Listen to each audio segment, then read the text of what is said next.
ॐ गणेशाय नमः। ॐ श्री सरस्वत्यै नमः। ॐ श्री गुरुभ्यो नमः। ॐ भागवत भगवान की जय। नमः श्री परमहंस स्वादित चरणकमल चिन्मकरन्दाय भक्तजनमानस निवासाय श्रीरामचन्द्राय वागीसायस्य वदने लक्ष्मी यस्य च वक्षसि यस्यास्ते हृदये संवित तं नृसिंहं भजे। सच्चिदानन्दरूपाय विश्वोत्पत्त्यादिहेतवे तापत्रयविनाशाय श्रीकृष्णाय वयं नुमः। नारायणं नमस्कृत्यं नरं चैव नरोत्तमं देवीं सरस्वतीं व्यासं ततो जयमुदीरयेत्। श्रीकृष्णाय वासुदेवाय हरये परमात्मने प्रणतक्लेशनाशाय गोविन्दाय नमो नमः।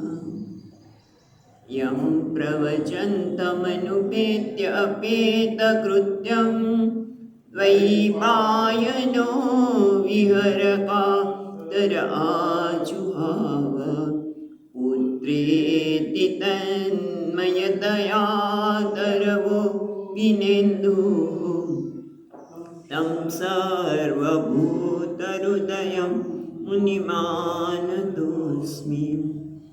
जन्माद्यस्य यतोऽन्वयादितरत चार्थेष्वभिघ्नस्वराट् तेने ब्रह्महृदाय आदिकवये मुह्यन्ति यः सूरयः।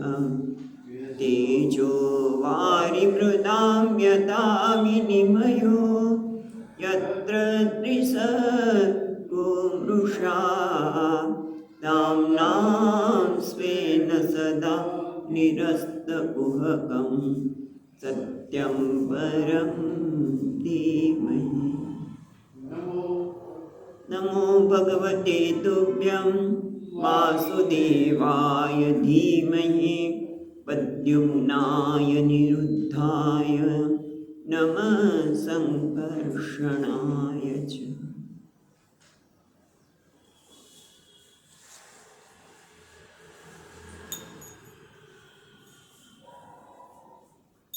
ॐ नमो भगवते वासुदेवाय।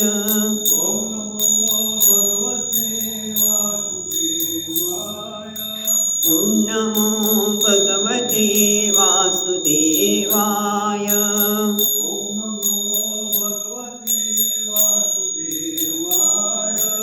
ॐ नमो भगवते वासुदेवाय।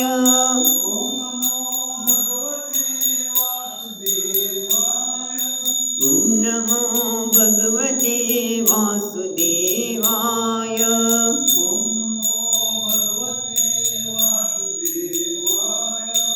ॐ नमो भगवते वासुदेवाय।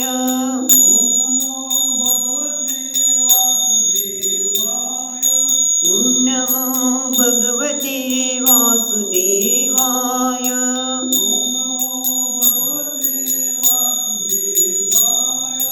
ॐ नमो भगवते वासुदेवाय।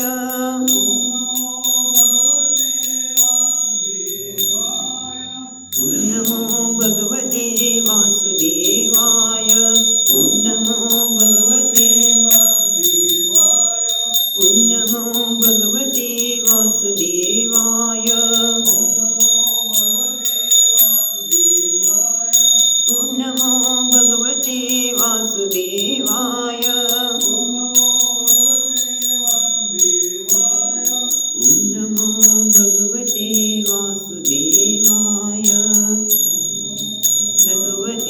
વાસુદેવાય. ઓમ નમો ભગવતે વાસુદેવાય. ઓમ નમો ભગવતે વાસુદેવાય. ઓમ નમો ભગવતે વાસુદેવાય. નમો ભગવતે વાસુદેવાય.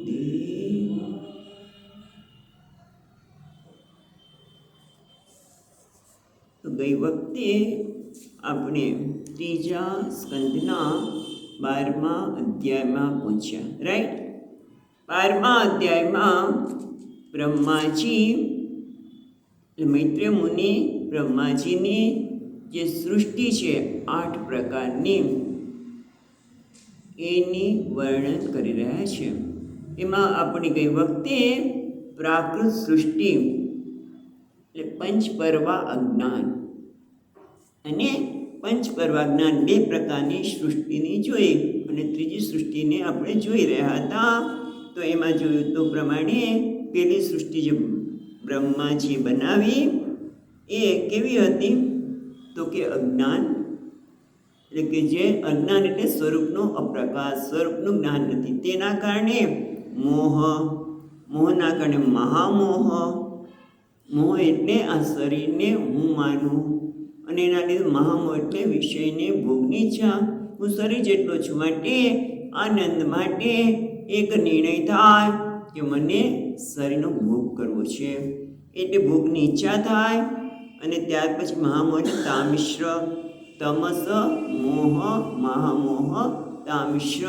તામિશ્ર એટલે જ્યારે ભોગની વસ્તુ ન મળે ત્યારે જાણે કે હું મૃત્યુ પામ્યો એવી લાગણી થવી. અને પછી એના લીધે ક્રોધ આવો. તામિશ્ર એટલે વિષયનો ભોગ ન મળતા ક્રોધ આવો, અને સાધન દૂર થતાં હું મરી ગયો એને અંધતામિશ્ર એવું કહ્યું. અને આ જ પ્રકારની સૃષ્ટિને જોઈને બ્રહ્માજી થયું કે આ તો બરાબર નથી.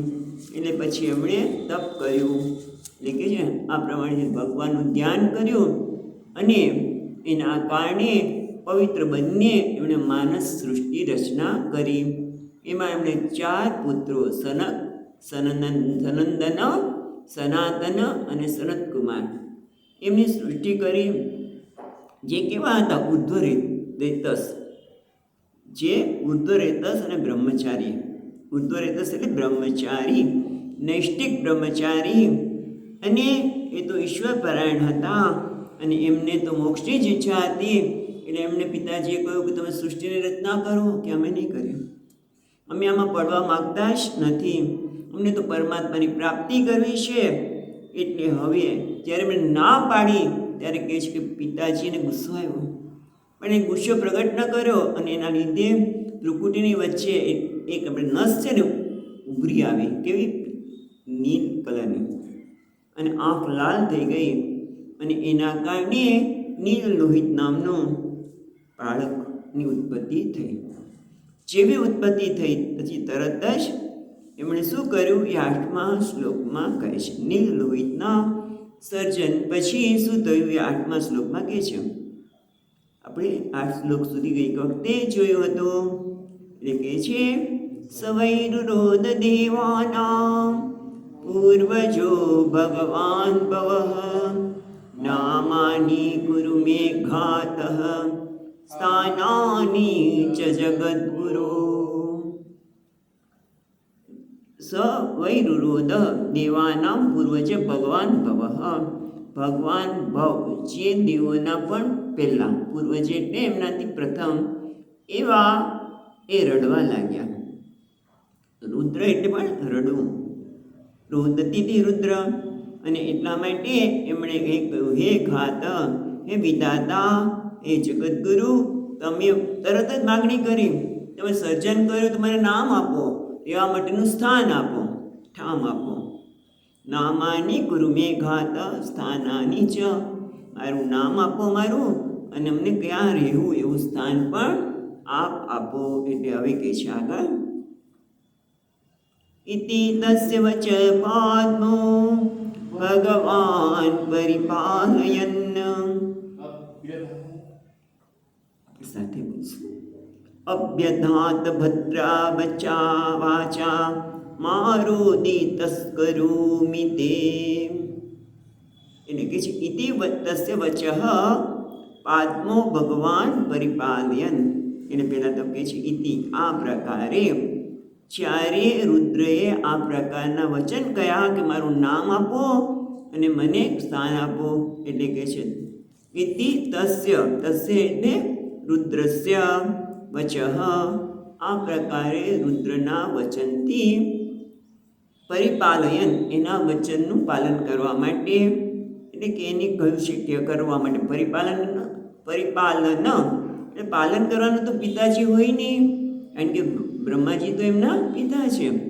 એટલે કે છે પાદ્મો ભગવાન એટલે નાભી પદ્મમાંથી જન્મેલા ભગવાન, એટલે કે બ્રહ્માજીએ રુદ્રના વચનને પાલન કરવા માટે, એટલે કે એને સફળ કરવા માટે અભ્યધાવત ભદ્રયા વાચા. એટલે પેલા કહે છે શું કહે છે? વાચા ભદ્રયા એટલે મધુરયા, ભદ્રયા મધુરયા ઉક્તવાન અભ્યઘાત એટલે ઉક્તવાન મધુર વાણીમાં એમણે કહ્યું. શું કહ્યું? મા રોદિત તું રડીશ નહીં.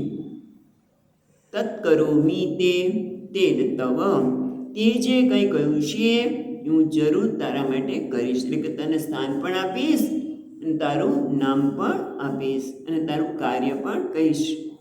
એટલે આ રીતે બ્રહ્માજી ગયા પછી 10મા શ્લોકમાં કહે છે યદોરોધિસુરે શ્રેષ્ઠ સોદ્વેગ ઇવ બાલકઃ તત્સ્વાતામભિધાસ્યન્તિ નામ્ના રુદ્ર ઇતિ પ્રજાઃ. યદ અરોધિઃ સુરશ્રેષ્ઠ એટલે પેલા કે છે સુરશ્રેષ્ઠ સો ઉદ્વેગ ઇવ બાલક યદ્રોધિ એટલે કે ઉદ્વેગ સોદ્વેગ એટલે ઉદ્વેગ સાથે ભય સાથે એક બાળક રડે ને એમ આપ રડ્યા છો. એવા બાલક ઉદ્વેગ પામેલા બાળકની જેમ યદ્રોહિ જે રડી પડ્યા છે. તતઃ ત્વામ અભિધ્યાસ્યન્તિ નામના રુદ્ર ઇતિ પ્રજાઃ. યદ યસ્માત ક્યાં છે યદ શબ્દ? યદ રોતિ છે ને, યદ અરોધિઃ યદ એટલે યસ્માત ત્વમ રોધિઃ તતઃ તસ્માત ત્વામ રુદ્રાઃ ઇતિ પ્રજા રુદ્રા નામના પ્રજાઃ અભિધાસ્યન્તિ. તેથી પ્રજાઓ તમને રુદ્ર નામથી બોલાવશે. અભિધ્યાસ્યન્તિ એટલે કહેશે, બોલાવશે. એ સુરશ્રેષ્ઠ સોદ્વેગ ઇવ બાલક તમે બાળકની જેમ ભય સાથે ઉદ્વેગ સાથે બાળકની જેમ રડી પડ્યા છો. તેથી તમને પ્રજા રુદ્રના નામથી કહેશે. એટલે તમારું નામ શું પડ્યું? રુદ્ર. પણ એ રુદ્રના પણ નામ આપે છે. હવે 11 નામ પણ આપશે અને સ્થાન પણ આપશે. એટલે પેલા તમારું નામ રુદ્ર છે. હવે સ્થાનની વાત કરે છે. પહેલા રુધિ ઇન્દ્રિયાણ્ય સૂર્યોમ વાયુરગ્નિ જલમ મહી સૂર્યશ્ચંદ્રસ્તપશ્ચૈવ સ્થાનાન્યગ્રે કૃતાનિ મે. રુધિ ઇન્દ્રિયાણી છે ને, રુદ્રાણ્ય સૂર્યોમાં એટલે રુધિ ઇન્દ્રિયાણી પછી રુદ્ર અણ છે ને, પછી શું છે? ય અણ અડધો છે ને, ય આખો છે. એને સંધિ છૂટી પાડીશું તો ઇન્દ્રિયાણી પછી અ નીકળશે. અસુસુ અસુરવ્યોમ છે ને, સુરવ્યોમ એમાં વ્યોમ ઉપર જે રેફા છે એનો વિસર્ગ થઈ જશે એટલે અસુહુ વ્યોમ. એ રુધિ એટલે રુદ્ર આપણે હૃદય, ઇન્દ્રિયાણી એટલે ઇન્દ્રિયો, અસુ એટલે પ્રાણ અને વ્યોમ એટલે આકાશ. પછી દા શબ્દો સીધા છે. વાયુ પછી રગ્નિ એટલે વાયુ, પછી અગ્નિ, વાયુ અગ્નિ, જલમ વાયુ અગ્નિ જળ અને મહી એટલે પૃથ્વી. સૂર્યશ્ચંદ્રસ તપશ્ચૈવ, સૂર્ય ચંદ્ર ને તપ. ચ એવ સ્થાનાની અગ્રે કૃતાની મેં, આ બધા સ્થાન તો મેં પહેલાં જ રચી રાખ્યા છે. કૃતાની મેં, આ બધા સ્થાન તો મેં રચી રાખ્યા છે. જો કેટલા થયા? હૃદયમ, બરાબર, હૃદય, ઇન્દ્રિય, પ્રાણ, આકાશ, વાયુ, અગ્નિ, જળ, પૃથ્વી, સૂર્ય, ચંદ્રમા અને તપ એટલે 11. એટલે 11 સ્થાન તમારા માટે મેં પહેલાંથી જ રચી રાખ્યા છે. એટલે પછી તમે 11 નામ પણ આપીએ છીએ સ્થાન પ્રમાણે. એટલે કે છે 12મા શ્લોકમાં,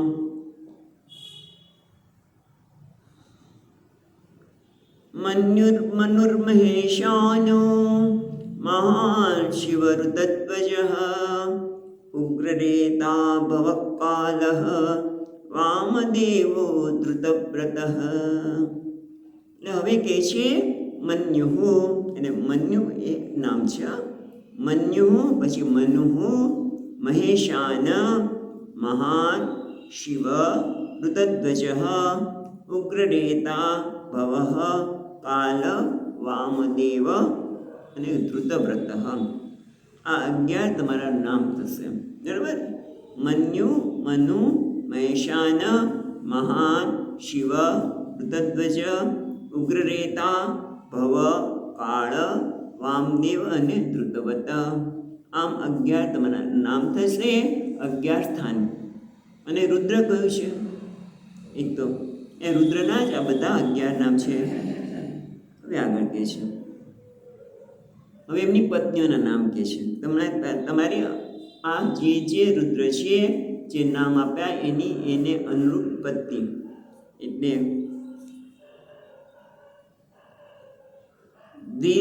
ધીર્વૃત્તિ ઋષેણોમાચ નિત્ય સર્પીરિલાંબિકા ઈરાવતી સુધા દીક્ષા રુદ્રાણ્યો રુદ્રત્રે સ્ત્રિય. ધીવૃત્તિ છે ને, ધીવૃત્તિ ઋષનોમાં એવું નથી. ધીહી વૃત્તિ રૂમાંથી વિસર્ગ નીકળશે અને પછી શું નીકળશે? રૂ એટલે વિસર્ગ, પછી રૂ છે ઉ, ઉષન પછી નો છે ને એમાંથી બી પાછું ઉ નીકળશે સંધિથી, એટલે ઉમા. ખ્યાલ આવ્યો? ધી પછી વૃત્તિ, ઉષ્ણા, ઉમા, ચ અને ચ એટલે અને પછી શું? ન્યત સર્પી એટલે ન્યુત સર્પી. સર્પી કેવી રીતે કીધું? રી છે ને એમાંથી વિસર્ગ આવશે એટલે સર્પી ઈલા, સર્પી ઈલા, અંબિકા, ઈરાવતી, ક્ષુધા, દીક્ષા, રુદ્રાણી રુદ્રતે સ્ત્રિય.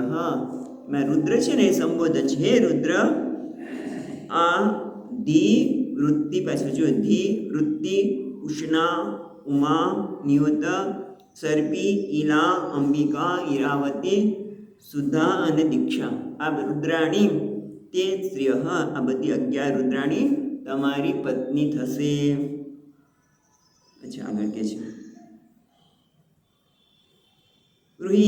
ગૃહાણિતાની નામાની સ્થાનાની ચ સયોષ્ણઃ એભી સૃજ પ્રજા ભવ્યી પ્રજાનામસી યત્પતિઃ. એટલે કહે છે ગૃહાણ એતાની નામાની સ્થાનાની ચ સયોષ્ણઃ. સયોષ્ણ એટલે સ્ત્રી સાથે, સ ઉષ્ણ સ્ત્રી, સ્ત્રી કહ. તમે ગૃહ એતાની નામાની, આ તમે આટલા નામ ધારણ કરો. સ્થાનાની સ્થાન પણ આપ્યા ગયા, હૃદય, ઇન્દ્રિયો વગેરે એ સ્થાન. અને સયોષ્ણ આ બધી પત્નીઓ સાથે. એ બી સૃજ પ્રજા બહવી, તમે આના દ્વારા ખૂબ પ્રજાનું સર્જન કરો. અને તમે કેવા બનશો? પ્રજાના અસી યત્પતિ યત યત, તમે પ્રજાનું સર્જન કરવાને લીધે તમે પ્રજાના પતિ સ્વામી બનશો. પતિ બનશો તો પિતા બનશો, સ્વામી બનશો. પ્રજા સૃષ્ટૌ અધિકૃતોસી, પ્રજાનામ અસી યત્તતિ, એટલે તમે પ્રજાનું સર્જન કરનાર અધિકારી હોવાથી તમે એના પ્રજાના પતિ અથવા તો સ્વામી કહેવાશો.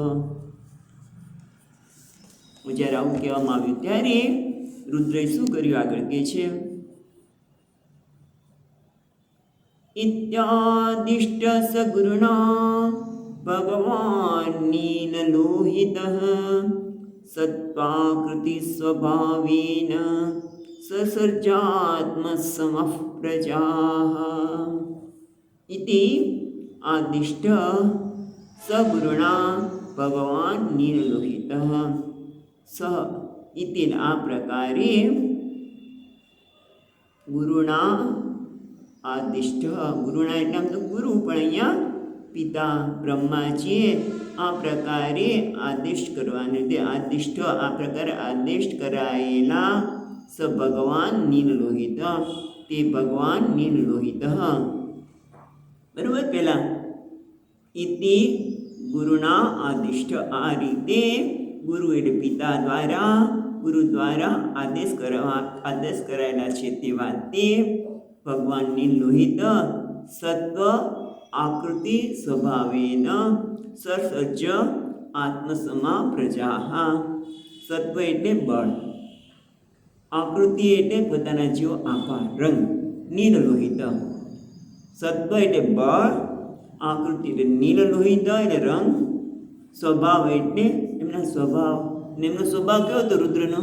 તીવ્ર, કારણ કે ક્રોધમાંથી ઉત્પન્ન થયેલા છે માટે તીવ્ર સ્વભાવવાળા. સસર્જ સર્જન કર્યા, કેવા? આત્મસમા પ્રજા, પોતાના જેવી જ પ્રજા ઉત્પન્ન કરી.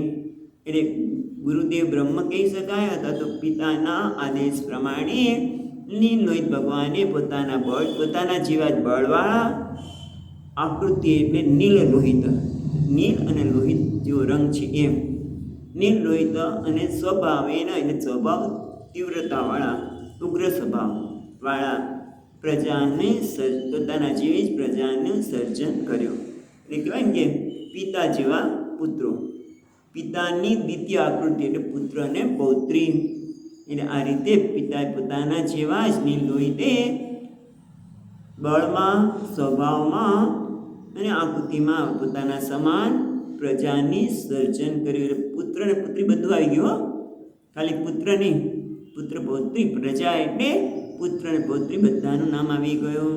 હવે 16મા શ્લોકમાં કહે છે, રુદ્રાણામ રુદ્રશુષ્ટાનામ સમંતાદ કૃસતામ જગત નિશામ્યા શંખ એષુ યુથાન પ્રજાપતિર સંકત.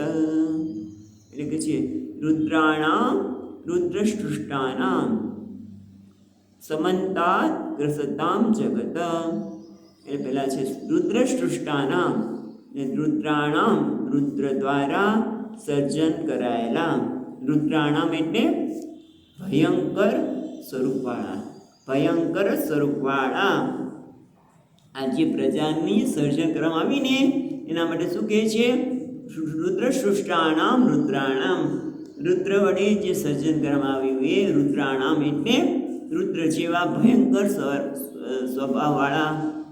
સમંતા ગ્રસતામ જગત, સમંતા એટલે સારી રીતે જગત જાણે ગળી રહ્યા હોય, કોળીઓ કરી રહ્યા હોય. રુદ્રએ સર્જેલા જગતે ચારે બાજુથી બધાને ગળી જવા લાગ્યા. નિશમ્ય અસંખ્યો યુથાન, અને પાછા કેટલા હતા? રુદ્ર જે પ્રજા સર્જન કરી, પ્રજા કેવી હતી? અસંખ્ય. અને યુથાન એટલે જૂથ, કારણ કે 11 રુદ્રો એટલે એના અસંખ્ય પુત્ર પૌત્રીઓ, પુત્ર અને પુત્રી વગેરે રુદ્રોના અસંખ્ય યુથાના નિશિમ્ય, અસંખ્ય જૂથોને આ રીતે જગતને ગળી જતા જોયા. ત્યારે નિશિમ્ય જોઈને પ્રજાપતિ અસંકત, પ્રજાપતિ શંકા થવા લાગી. પ્રજાપતિ વિચાર લાગ્યા. શું વિચાર લાગ્યા એ નથી કીધું, પણ ટીકામાં સરસ કીધું છે.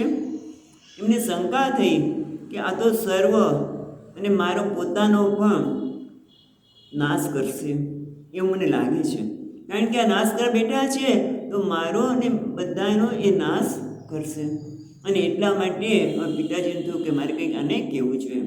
એટલે ઘણી વખત કે ક્યારેક એવો સમય આવે કે તમે સૃષ્ટિનું સર્જન કરો, પછી કે ના ના હવે સૃષ્ટિનું સર્જન કરવાની જરૂર નથી. જેમ ભારતમાં કહેવામાં આવે કે ભાઈ 2 જ બાળકો, પહેલાં નહોતા કીધું.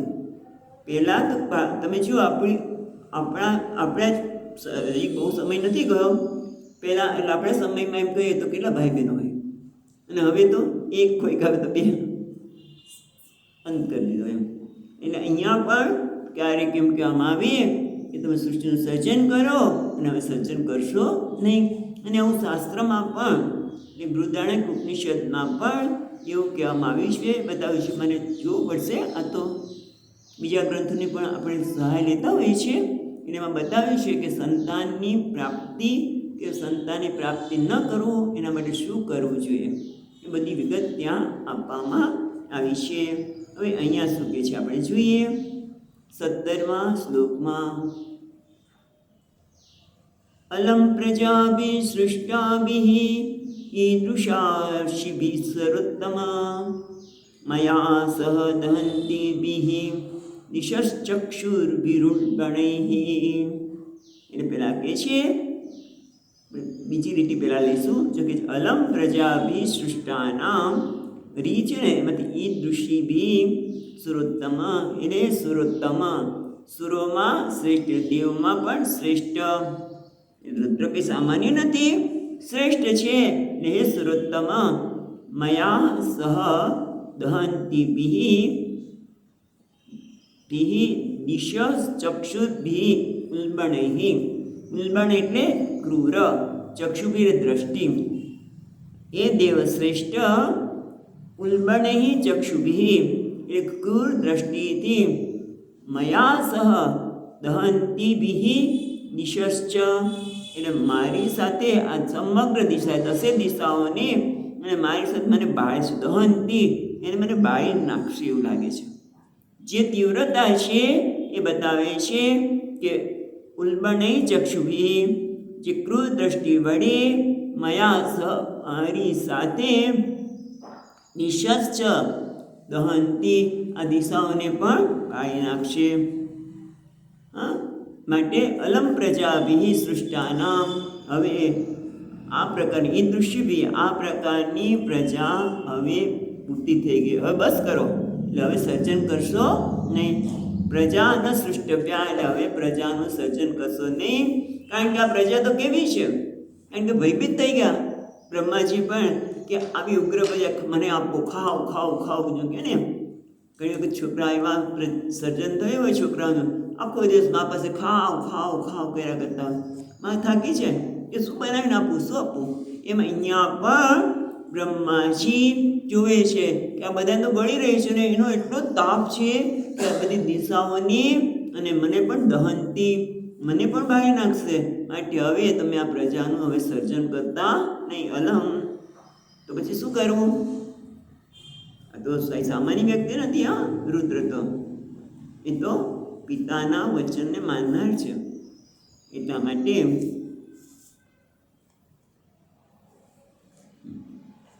18મા શ્લોકમાં કહે છે,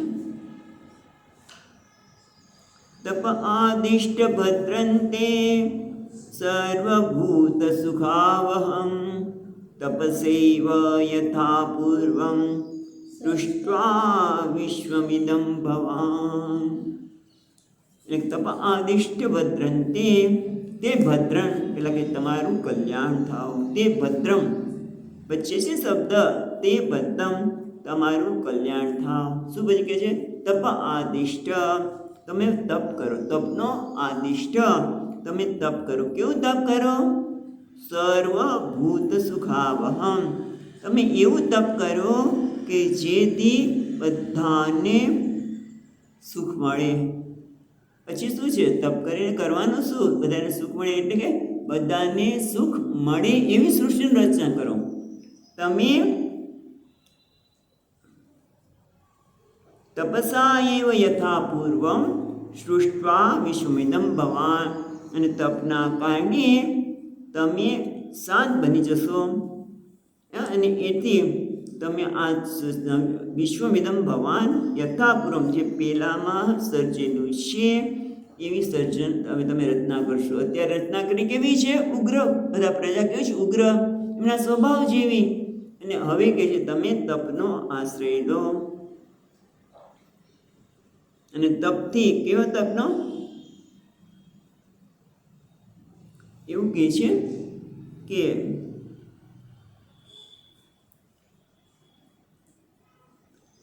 તમે પહેલાના જેવી સૃષ્ટિ રચના કરશો. ટીકામાં બતાવ્યું છે, અહીંયા તો આટલું જ કહે છે, પણ ટીકામાં શું કહે છે કે આમ તો સ્થિતિ સમયે જ્યારે સૃષ્ટિનું સર્જન કર્યું છે ત્યારે એ સમયે રુદ્રની જે લીલા છે, સંહાર લીલા શરૂ થઈ. બધા એને ઉગ્ર તેજથી બધાને જગતને વળી રહ્યા છે. એટલે કેવું છે? સૃષ્ટિની સ્થિતિ સમય છે, સર્જન સમયે છે, ત્યારે સંહાર લીલા કલ્યાણકારી ન હોય. અને એટલા માટે કે તમે તપ કરો. અને પૂર્વકલ્પના અંતે જેમ કલ્પના અંતમાં તમે બધાને પ્રજાનો સંહાર કરો તો એ રીતે સંહાર કરી શકો. અથવા એવું પણ કહેવામાં આવે છે કે એક કલ્પમાં શિવજી બ્રહ્મા જ શિવજી બન્યા હતા, તો શિવ જ બ્રહ્મા બન્યા. અને એમણે ખૂબ શાંતિથી તપ કરી અને એવી પ્રજાનું સર્જન કર્યું કે જેથી પ્રજા પોતાના હૃદયમાં રહેલા પરમાત્માને પામી શકે. કારણ કે આ પ્રજા આખી ઉગ્ર હતી, રજોગુણી હતી, તમોગુણી. અને ભગવાનનું તો નામ ક્યાંય આવે જ નહીં, તો એનો શું અર્થ? અને એટલા માટે કે છે તમે કેવું તપ કરો, કેવું ધ્યાન કરો, એ માટે કહે છે તપસ્ય 19મો શ્લોક. તપસૈવ પરમ જ્યોતિ ભગવંતમ અદોક્ષજમ સર્વભૂતગુહાવાસમ અંજસા વિંદતે પુમાન. તપસા એવ પરમ જ્યોતિ ભગવંતમ અદોક્ષજમ. એટલે એવું કહેવાય છે કે જ્યારે આ પ્રજાનું સર્જન કરો, બ્રહ્માજી એમના ભ્રુકુટીમાંથી ઉત્પન્ન થયા નીલલોહિત રુદ્ર ભગવાન, અને એમણે જે સૃષ્ટિ રચના કરી એ તમોગુણની સૃષ્ટિ કહેવાતી હતી. પણ લોકોનું મંગળ કરે, કીધું ને, લોકોનું મંગળ કરે એવી શાંત અને સાત્વિક તપથી તમે તપ કરો અને એ પછી તમે સૃષ્ટિની રચના કરો. એટલે ભક્તિપૂર્વક નિર્ગુણ અને શાંત તપસા એ પરમ જ્યોતિ. એટલે ભક્તિપૂર્વક તપ કરો, પણ એ ખાલી તપ નહીં. જેમ હમણાં કહેવાય છે કે ઘણા લોકો આ વખતે કંઈક આમ જુવાળ શરૂ થયો છે. કયો? કે ભાઈ મહાકુંભમાં 144 વર્ષે આવ્યો છે માટે ડૂબકી મારવી તો જોઈએ, સ્નાન કરવા જોઈએ. પણ ખાલી ડૂબકી મારવાથી કંઈ ના થાય. આપણે ગયા અને ડૂબકી મારી, હર હર ગંગે કદાચ 2 શબ્દ બોલી પણ લીધા હોય, પણ એને ધ્યાન કરીને સ્નાન કરીએ. પહેલાં મને સ્નાન શાંત કરીએ અને પછી સ્નાન કરીએ. અહીંયા પણ તપ કરવાની વાત કરી છે કે તપસા એવ પરમ જ્યોતિ ભગવંતમ અદોક્ષજ સર્વભૂતગુહાવાસમ અંજસા વિંદતે પુમાન. એ ભક્તિપૂર્વક તમે તપ કરો અને પરમ જ્યોતિ એને જે નિર્ગુણ, પરમ એટલે નિર્ગુણ શબ્દ વાપરી શકાય, પરમ એટલે શ્રેષ્ઠ નિર્ગુણ એવા જ્યોતિર્મય પરમાત્માને શાંત ભાવથી તમે તપ કરો. અને પછી તપથી તમે સર્જન કરો, જેથી પુરુષ એટલે પુમાન છે ને, પુરુષ પ્રાણી માત્રને પુરુષ જે પ્રાણી માત્રના હૃદયમાં રહેલા જે અદોક્ષ એટલે ઇન્દ્રિયાતીત અને કેવા છે પરમ જ્યોતિ, પરમ જ્યોતિ ઇન્દ્રિયાતીત એવા પરમાત્માને લોકો સહજતાથી અંજસા એ સહજતાથી અનાયાસે પ્રાપ્ત કરી શકે. માટે તમે તપ કરો અને તપથી મનને શાંત કરો અને પછી સર્જન કરો. અને એવું ભાગવતમાં આવશે. હા, જ્યારે કશ્યપ ઋષિને મને પોતાની પુત્રી આપવા ગયા લગ્ન માટે, અને તમે સર્જન કરો, તો કે એમ નહીં સર્જન કરો, પહેલાં હું તપ કરીશ, પછી જ મારું સર્જન થશે. એટલે કોઈ પણ બાળકને જન્મ આપતા પહેલાં આરાધના, ઈશ્વરની આરાધના કરવામાં આવે, તપ કરવામાં આવે, તો પ્રજા પણ એવી તેજસ્વી અને પુણ્યશાળી હોય. એટલે અહીંયા પણ કહ્યું કે તમે તપ કરો અને પછી સર્જન કરો, કે જેથી પ્રાણી માત્ર જે બધાના હૃદયમાં વસનાર પરમ જ્યોતિ સ્વરૂપ અને અધોક્ષજ એટલે ઇન્દ્રિયાતીત, અધોક્ષજ એટલે જો છે ને સર્વભૂતાનામ વાસમ અંજસા વિંદતે, પણ આગળ કીધું પરમ જ્યોતિ ભગવંતમ અધોક્ષજમ. અધોક્ષજમ એટલે ઇન્દ્રિયાથી અતીત એવા ભગવાન જે જ્યોતિર્મય છે એને લોકો સહજતાથી પામી શકે. અને ભગવાન ક્યારે રહે છે? સર્વભૂતા વાસમ, બધાના હૃદયમાં રહેલા પરમાત્માને લોકો પ્રાપ્ત કરી શકે. એટલે પોતાના પિતાજીનું વચન સાંભળ્યું, એનો સ્વીકાર કરી, પિતાજીએ કહ્યું એટલે એમની પ્રદક્ષિણા પણ કરી. ભલે ઉગ્ર સ્વભાવ છે પણ એમની પ્રદક્ષિણા કરી અને પછી કહે છે એ તપ કરવા માટે ગયા. એ આગળના શ્લોકમાં કહે છે મૈત્રેય મુનિ. મૈત્રેય ઉવાચ એવ આત્મભુવાદિષ્ટઃ પરિક્રમ્ય ગિરાં પતિં બાઢમ ઇત્યમુમામંત્ર્ય વિવેશ તપસેવનમ. એવં આત્મભુવ આદિષ્ટ. આત્મભુવ એટલે સ્વયંભૂ, સ્વયંભૂ એટલે બ્રહ્માજી. એવં આ રીતે સ્વયંભૂ બ્રહ્માજીએ આદેશ આપ્યો કે તમે તપ કરવા માટે જાઓ. એટલે શું કર્યું એમણે? ગિરામ પતિમ પરિક્રમ્ય. ગિરામ એટલે વાણી, વાણીના પતિ એટલે સરસ્વતીના પતિ, બરાબર? ગિરામ પતિમ, ગિરા એટલે વાણી અને વાણીના પતિ એટલે સરસ્વતીના પતિને પરિક્રમ્ય પ્રદક્ષિણા કરી. એમને પ્રદક્ષિણા કરી એટલે ખૂબ આદર આપે. એમ કે તમે કહ્યું છે સાચું છે એ બતાવવા માટે આદર પણ પોતે આપે છે, સ્વીકાર કર્યો એમણે. બાઢમ ઇતિ, જો બાઢમ ઇતિ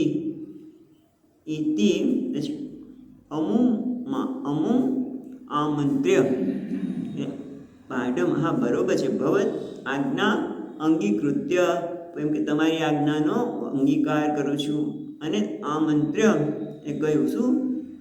વિવેશ તપસેવનમ, સારું હું તમે જે કહ્યું છે એ પ્રમાણે તપ કરીશ, એટલે આમંત્ર કરીશ. તથૈવ કરોમિ ઇતિ, ભવત આજ્ઞા અંગીકૃત્ય, ભગવાનની આજ્ઞાનો અંગીકાર કરીને તથૈવ કરીષ્યામિ, તેવી રીતે હું કરીશ, એવી રીતે કહીને વિવેશ તપસેવનમ, એ વનમાં એમણે પ્રવેશ કર્યો.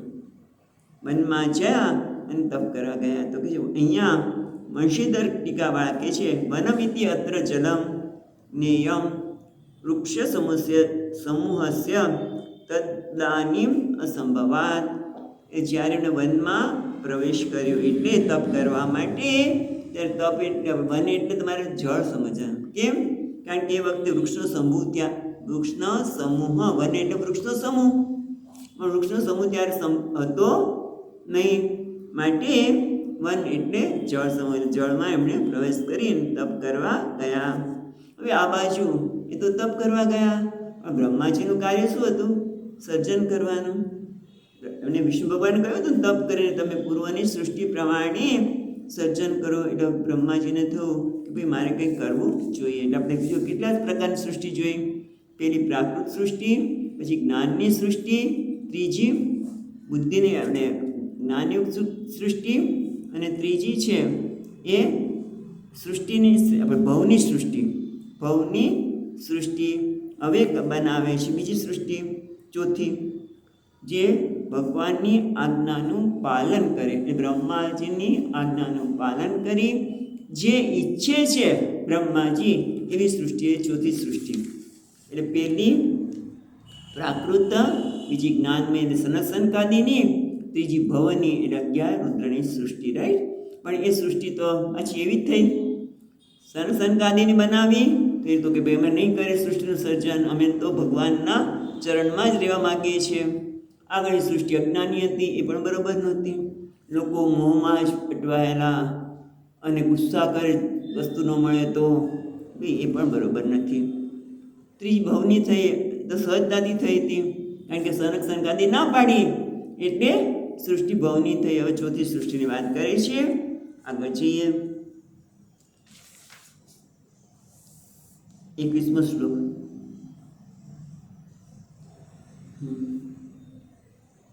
અથાભિધાયત સર્ગમ દસપુત્રા પ્રજગ્નિરે વદ્વત્શક્તિયુક્તસ્ય લોકસંતાન હેતવઃ.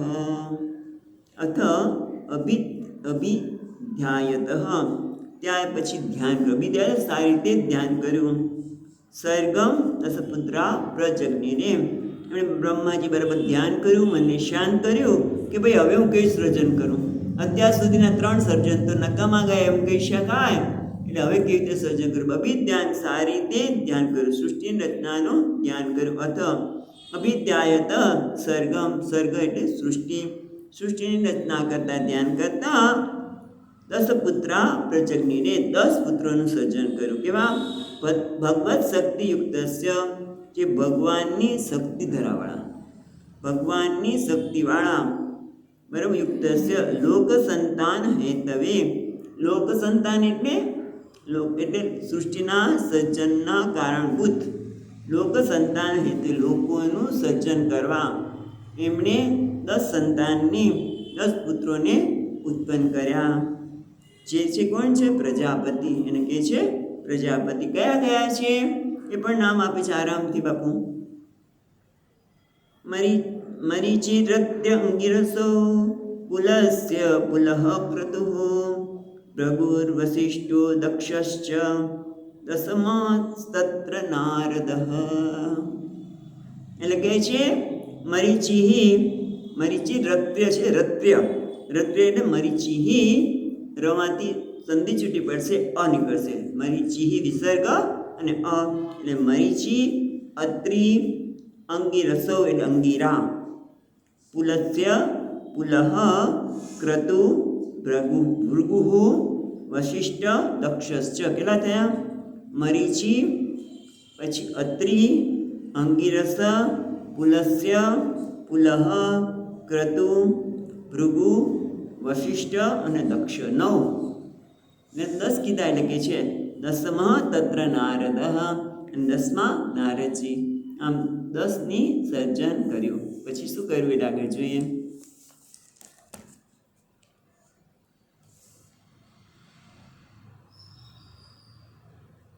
હવે આ બધાને સર્જન કર્યું, બધાના નામ તો આપ્યા, પણ એમણે પોતાના કયા અંગમાંથી કોનું સર્જન કર્યું એ પછી બતાવે છે. તો 23મા શ્લોકમાં કહે છે ઉત્સંગાન નારદો જૈગ્ને દક્ષો અંગુષ્ટા સ્વયં ભૂ પ્રાણાદ વસિષ્ઠ સંજાત ભૃગુસ્તચીકરાત ક્રતુઃ. એટલે હવે બતાવે છે ઉત્સંગા નારદો જૈગ્ને, સ્વયંભૂ બ્રહ્માજીના ઉત્સંગ એટલે ખોળો. ઉત્સંગાત નારદો જગ્ને એટલે જન્મ થયો અથવા તો પ્રગટ થયા. કારણ કે આમ તો પ્રગટ થયા શબ્દ વાપરી શકાય. ઉત્સંગ નારદો જગ્ને એટલે સ્વયંભૂ બ્રહ્માજીના ખોળામાંથી નારદજી થયા. દક્ષ અંગુષ્ઠાત, અને અંગૂઠામાંથી દક્ષ. સ્વયંભૂ પ્રાણાદ, જો બીજી કહેવાય સ્વયંભૂ પ્રાણાદ એટલે સ્વયંભૂ પ્રાણમાંથી સ્વયંભૂ. સ્વયંભૂ કોના માટે છે? બ્રહ્માજી માટે. સ્વયંભૂ ઉત્સંગાત, સ્વયંભૂના ખોળામાંથી નારદ ઉત્પન્ન થયા. પછી અંગૂઠામાંથી દક્ષ, પ્રાણાદ વસિષ્ઠ, પ્રાણમાંથી વશિષ્ઠ. પછી પ્રાણાદ વશિષ્ઠ સંજાત, પ્રાણમાંથી વશિષ્ઠ ઉત્પન્ન થયા. ભૃગુ ત્વચી, અને ભૃગુ છે એ ત્વચી એટલે ત્વચામાંથી, ચામડીમાંથી ભૃગુ. અને કરાત ક્રતુઃ, અને કરમાંથી ક્રતુ. એટલે જો તમે અહીંયા જુઓ, જે નામ પ્રજાપતિના આપ્યા છે એ જરાક જુદી રીતે બધા બતાવે છે. કારણ કે મરીચી, અંગિરસ, અત્રિ એને પછી બતાવે છે. એટલે પહેલાં તો નારદજી ઉત્પન્ન થઈ ખોળામાંથી, અંગૂઠામાંથી દક્ષને, પ્રાણમાંથી વશિષ્ઠજી, ત્વચામાંથી ભૃગુ અને કરમાંથી ક્રતુ થયા. હવે બાકી રહ્યા પુલહ, પુલસ્ય, અત્રિ અને અંગિરા. એના માટે કહે છે પુલહો નાપિતો જજ્ઞે પુલસ્ય કર્ણયો ઋષિ અંગિરા મુખતોક્ષ્ણો અત્રિ મરીચી મનસો ભવત. એટલે હવે કહે છે પુલહ નાભિત, પુલહ પ્રજાપતિ જે છે એ નાભીમાંથી, જજ્ઞે એટલે જન્મ થયો, પ્રગટ થયા. પુલસ્ય કર્ણયો ઋષિ, પુલસ્યને ઋષિ કીધું એટલે પ્રજાપતિ અને ઋષિ બધાને એમણે જન્મ આપ્યો. પુલસ્ય તો મરીચી, અંગિરા અને અંગિરસ બધા પુલસ્ય બધા ઋષિ થયા. પેલા લોકો પ્રજાપતિ એટલે પુલસ્ય ઋષિ, પુલસ્ય કર્ણયો ઋષિ, બે કર્ણમાંથી પુલસ્ય ઋષિ. અંગિરા મુખતઃ, અંગિરા એ મુખમાંથી. આ બધા બહુ મહાન ઋષિ છે, સપ્તર્ષિ ઋષિમાના. અને આપણે જો આ ખ્યાલ હોય તો બ્રહ્માજીએ મુંડક ઉપનિષદમાં આવે છે કે આ જ્ઞાન પહેલાં એના પુત્ર અંગિરાને આપ્યું. એટલે મુખત અંગિરઃ અક્ષણો અત્રિ, આંખમાંથી અત્રિ મન્યા પ્રગટ થયા. મનસો મરીચી અભવત, મરીચી મનસો અભવત, અને મનમાંથી મરીચી અભવત થયા. એટલે આમ તમે જો બધા લગભગ આવી ગયા. નારદજી, દક્ષ, વશિષ્ઠ, ભૃગુ, ક્રતુ, પુલહ, પુલસ્ય અને અંગિરા, અત્રિ અને મરીચી. હવે એક બાકી રહ્યા જોઈએ. એટલે આ તો 10 તો થઈ ગયા, પણ આગળની વાત કરે છે. ધર્મ સ્તના દક્ષિણો તો યત્ર નારાયણ સ્વયં અધર્મ પુષ્ટતો યસ્માત મૃત્યુલોક ભયંકર. આ 10ની ઉત્પત્તિ થયા પછી આગળ કહે છે શું છે? ધર્મ સ્તના દક્ષિણતઃ, દક્ષિણ સ્તનમાંથી ધર્મ થયો. યત્ર નારાયણ સ્વયં, જ્યાં સ્વયં નારાયણ વસે છે. ધર્મમાં નારાયણ વસે છે. ધર્મ એટલે બીજાને ઉપયોગી થવું, બીજાને કંઈક મદદરૂપ થવું, ઉદારતા દાખવી, અથવા તો ધર્મ બીજી રીતે પણ આપણે આગળ જોયું તો એ પ્રમાણે કે જે મને ગમે છે એવો વ્યવહાર બીજા સાથે કરું, બીજાને અપમાન ન કરું, અને ન જ કરવું છે કોઈનું. કદાચ એવું લાગે આપણે મન કોઈને, પણ આપણા મન હૃદયમાં કોઈના માટે આપણો વ્યવહાર, કોઈને અપમાન થયું એને જ લાગે, પણ આપણા હૃદય તો બહુ શુદ્ધ હોવું જોઈએ કે મારે કોઈનું અપમાન કરવું નથી, મારે કોઈને દુઃખ થાય એવું મારું કોઈ વર્તન હોવું જોઈએ નહીં. અને બધું જ ધર્મમાં આવી જાય. એ સિવાય કીધું ને કે ધર્મ એટલે પુણ્ય કર્મ, બીજાને ઉપયોગી થવું વગેરે. એ ધર્મ સ્તના દક્ષિણ, દક્ષિણ સ્થાનમાંથી ધર્મ ઉત્પન્ન થયા જ્યાં સ્વયં નારાયણ રહે છે. અને પીઠમાંથી અધર્મ, પાછળનો ભાગ. એટલે કહે છે અધર્મ પુષ્ટતો યસ્માત મૃત્યુલોક ભયંકર. અધર્મ તેમની પીઠમાંથી ઉત્પન્ન થયો, જે પ્રાણી માત્રનું ભયંકર મૃત્યુ થાય છે. અધર્મના લીધે પ્રાણી માત્રનું જો અધર્મનું આચરણ કરે તો કેવું છે? માણસને એ પણ ભોગવું જ પડે. ભલે એને એમ થાય કે અત્યારે મને બધું મળી ગયું, લોકોના ભોગે એ કંઈ પણ પ્રાપ્ત કરે, શરીર થોડીક વાર સારું લાગે, પણ શું અધર્મ? કેમ અધર્મ? કે જે વસ્તુ મને કોઈ મારી પાસેથી લઈ લે એ ન ગમે, અને હું મારા માટે થઈને, ભોગ માટે થઈને કોઈને છીનવી લઉં, તે અધર્મ જ છે. અને એટલા માટે એને કે પાછળથી, આગળથી નહીં, કારણ કે અધર્મ ખોટું કરવાનું પાછળથી જ થાય, કોઈને ખબર ન પડે એ રીતે, પણ એ પણ ભોગવું પડશે. એટલે કે અધર્મ બીજમાંથી ઉત્પન્ન થયો, જેનાથી મૃત્યુ લોક ભયંકર, પ્રાણી માત્ર ભયંકર મૃત્યુ થાય છે.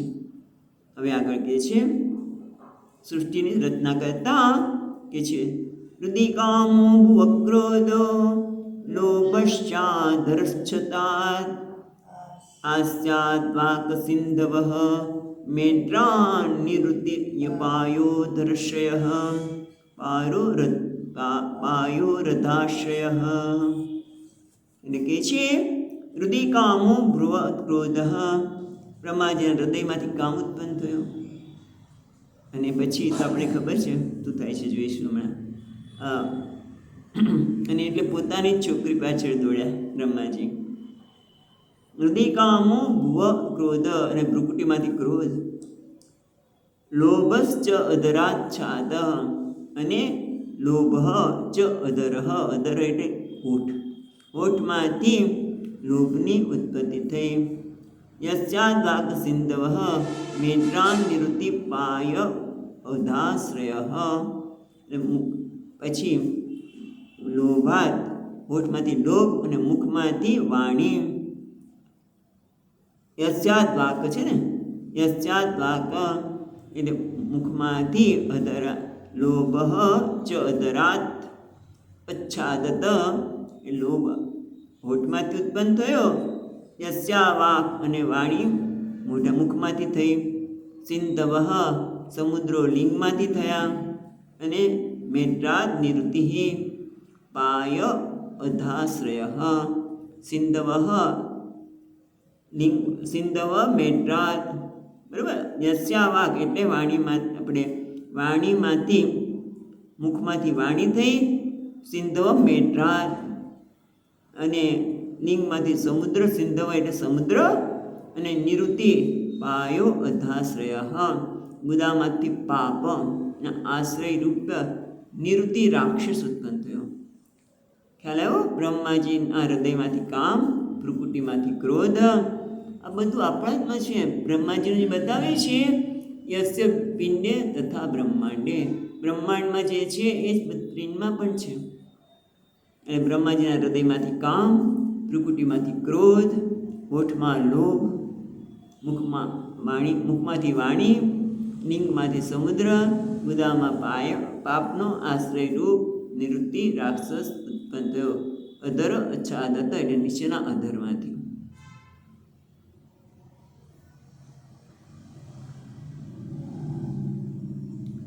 લોભ અધર અચ્છાદ, નીચેના હોઠમાંથી લોભ ઉત્પન્ન થયો. કે હોઠમાંથી નહીં પણ નીચેના હોઠમાંથી લોભ ઉત્પન્ન થયો. હવે ચાલો આગળ જોઈએ, એક શ્લોક જોઈ લે. છાયયા કદર્મો જગ્ને દેવહૂત્યાપતિ પ્રભુ મનસો દેહશ્ચેદમ જગ્ને વિશ્વકૃતો જગત. વિશ્વકૃતો એટલે વિશ્વના કર્તા બ્રહ્માજી છાયયા કદર્મ, છાયામાંથી, છાયામાંથી દેહહૂતિના પતિ પ્રભુ કદર્મ ઉત્પન્ન થયા. અને મનસો દેહશ્ચ જગ્ને દેવહૂત્યાપતિ પ્રભુ, અને મન અને શરીરમાંથી આખું જગત ઉત્પન્ન થયું. એટલે હજી દેવહૂતિની વાત નથી કરતા, પણ દેવહૂતિના પતિ કદર્મ મુનિની ઉત્પત્તિ થઈ. ક્યાંથી થઈ? વિશ્વ કરતા બ્રહ્માજીની છાયામાંથી, એટલે પ્રતિબિંબમાંથી. છાયા પડછાયો, છાયો એટલે પડછાયામાંથી દેવહૂત્યાપતિ, દેવહૂતિના પતિ પ્રભુ જે સમર્થ છે, એટલે છાયામાંથી ઉત્પન્ન થયા પણ કેવા છે? પ્રભુ. એટલે સમર્થ એવા કદર્મ જગ્ને ઉત્પન્ન થયા. મનસ દેહશ્ચ જગ્ને, મન અને શરીરમાંથી વિશ્વકૃતો જગત, એ આખું જગત ઉત્પન્ન થયું. બે વસ્તુ બતાવી આ શ્લોકમાં. એક તો કદર્મ ઋષિની ઉત્પત્તિ, કદર્મ ઋષિની ઉત્પત્તિ જે દેવહૂતિના પતિ છે તે, અને આ જગત મન અને શરીરમાંથી એમનું સર્જન થયું. એટલે અન્ય દેહ દ્વારા હવે પછી જે સૃષ્ટિની આટલી બધી ચર્ચા કરે છે એ સમાગમની સૃષ્ટિની વાત કરવી છે. એટલા માટે આગળ વાત કરશે, આપણે જોઈશું કાલે. સચ્ચિદાનંદ રૂપાય વિશ્વોત્પત્યાદિ હેતવે તાપત્રય વિનાશાય શ્રી કૃષ્ણાય વયમ નમઃ. યમ પ્રવચંતમનુપેત્ય અપેત કૃત્યમ વૈપાયનો વિહરકા तर आजुहाव पुत्रेति तन्मयतया तरवो किनेन्दुः तं सर्वभूतहृदयं मुनिमानतोऽस्मि। ॐ शान्ति शान्ति शान्तिः। हरिः ॐ